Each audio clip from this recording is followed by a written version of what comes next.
In today's video, I'm going to teach you ripple editing keyframes in Cinema 4D's timeline.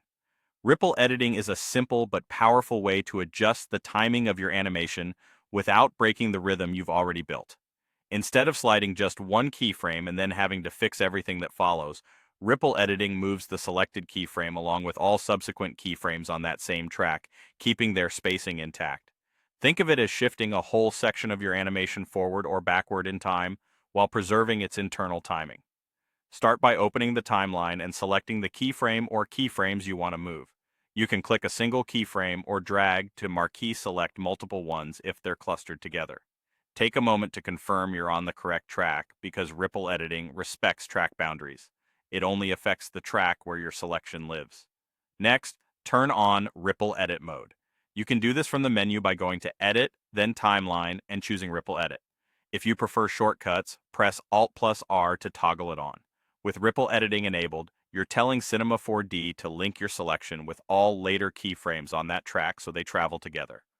Now, click and drag your selected keyframe to a new point on the timeline. As you move it, all subsequent keyframes on that track shift with it, maintaining the timing relationships you had before.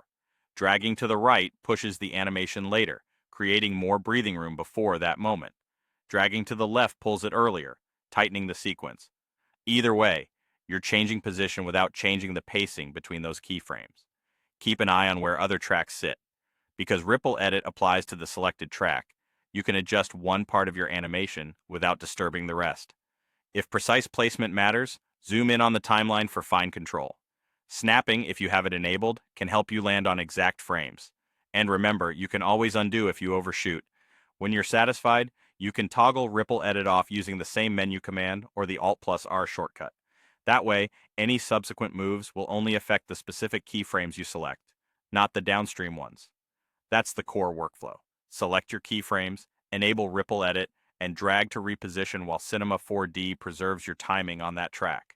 It's a clean, reliable way to retime sections of your animation quickly, whether you're tightening an action or giving a movement a bit more space.